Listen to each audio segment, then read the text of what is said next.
Hi, Patrick Pressmore coming at you. My week 4 testimonial, week 4 confessional. First thing I wanted to say was that last week what I decided to do was to substitute skim milk with almond milk to see if there would be a difference in the weight loss or weight gain or whatever.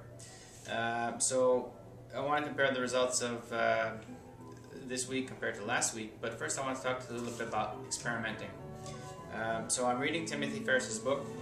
He does a lot of experiments and stuff, but we're not all equipped like he is with sensors and things like that. So one of the important things that you have to remember is when you are trying to change things or trying to change your diet or adjust variables like that, you have to remember to keep only one thing that you're changing, okay? Because if you change too many different things at the same time, then you don't know what's attributed to what in terms of the results. So by trying to keep everything constant and just changing one variable, then you're able to isolate whether or not that variable has an impact. So just something that you should know.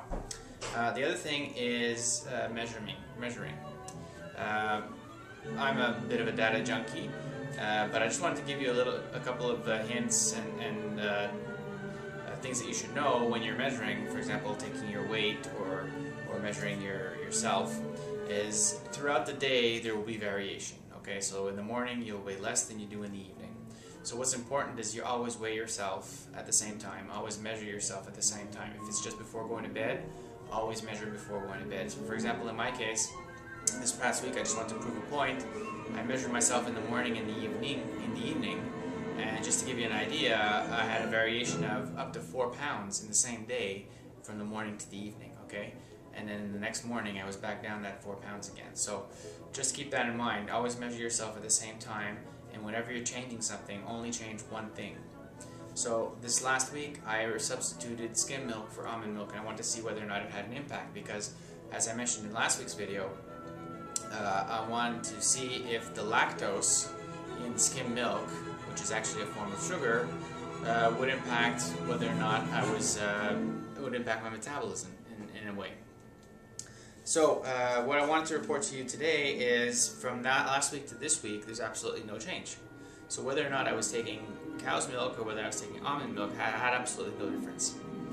But this is an interesting thing, because my wife is middle-aged, 40s, and when you're a woman, even in those ages, what's very important is calcium, because you need calcium to combat the onset of osteoporosis. So just so you know, there's no calcium or very little calcium in almond milk. So cow's milk is a great source of calcium.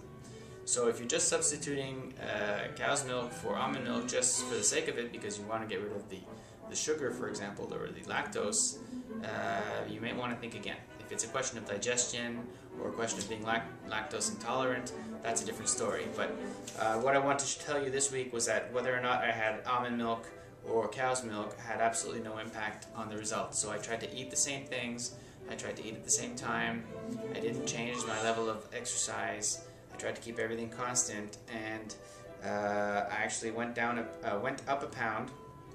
So it could be, it could be a normal variation time of day. 1/4 of an inch in the waist I went up. I actually went down 3/4 of an inch in the thigh, or not the thigh, but the hip, so the butt. My chest is pretty much the same, 41 inches, and the pinch test 16 millimeters. So virtually no change. The only thing I did was substitute cow's milk with almond milk. No difference, okay? So just keep that in mind. There's a few things I want to talk about this week, so it's going to be a big one. So time of day I talked about, the variables and controls I talked about.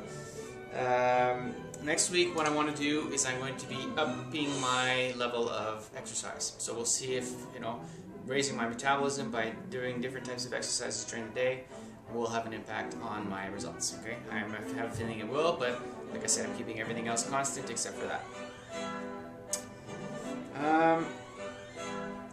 One thing we did discover is some people find that the creaminess or the creamy flavor of the Vi shape is a bit strong, a bit vanilla, too much vanilla. So this week what I did was I experimented with, actually this morning, I experimented with trying to cut that vanilla taste. Last week I tried cranberries in one of my shakes. That was really good. this week what we did is we put 3 tablespoons of unsweetened unsweetened grapefruit juice. So ruby red grapefruit, unsweetened.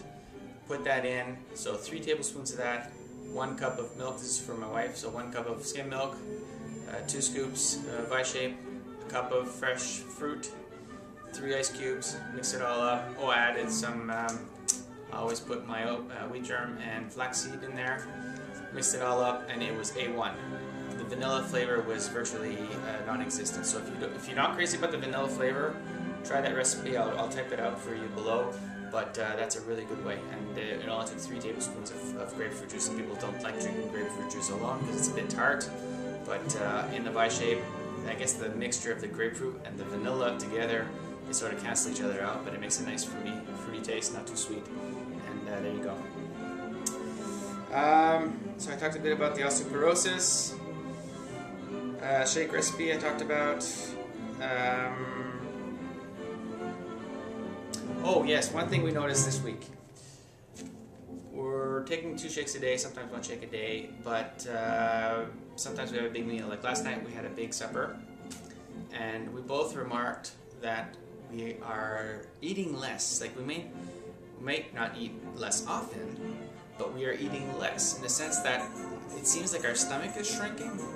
So I guess that's a good thing. If you're looking for, losing weight or whatever, and you have a huge appetite all the time, I think the fact that we're spreading out our meals throughout the day, so eating like 5 meals, like 3 shakes and 2, or 3 meals and 2 snacks, is actually the stomach doesn't have to expand as much. No, this is my theory. I haven't proved anything, but the stomach doesn't have to expand as much because you're not taking in as much food in one time, so the stomach is not being stretched. And what I'm thinking is that the stomach is actually contracting back to how it was. But that's my theory. We both remarked it this week, and last night I went a bit overboard. I had 3 slices of pizza and a smoking sandwich, and I was totally stuffed. Whereas a month ago I would have eaten that no problem, So anyway, it's an interesting thing, and if somebody that's is really a big overeater, taking the challenge like this, you may find that you're going to have less of a capacity to overeat. Food for thought.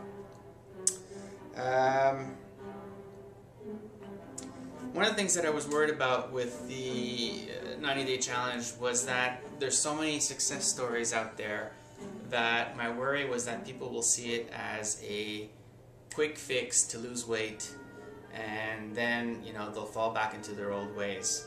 So the important thing to me is to use the 90-day challenge as a way to change your habits, to develop a new nutritional lifestyle, if you will. So to change the way that you're consuming food, choosing the right foods, choosing the healthy foods, and then once you're done your 90-day challenge, well then you move on to something else. But you always keep that healthy mindset behind you, because if you fall back to your old ways, what's going to happen is you're going to do that yo-yo thing, okay? So do the 90-day challenge, get your results, and then set yourself up for another goal, doing something else. So you may want to change your challenge kit if you lost the weight that you want to do, and then flip to the core kit to become more physically active, which is great. But don't lose everything that you've gained at the end of the 90 days. Don't fall back to your old habits. Don't start going to McDonald's, every day, or fast food and stuff like that, because you're just going to be taking empty calories and losing everything that you had. So that's one of my greatest concerns about the success of the BodybyVi challenge, is that it may be good short term if people aren't thinking of themselves, aren't thinking of their health long term. So don't take it as a short term solution. Think of it as a long term lifestyle adjustment. Oh, the last thing I had to say is here we are, mid to end of March. 3 months left till the summer months. It's going to be time to start wearing your bikini and stuff like that. So we thought it would be cool.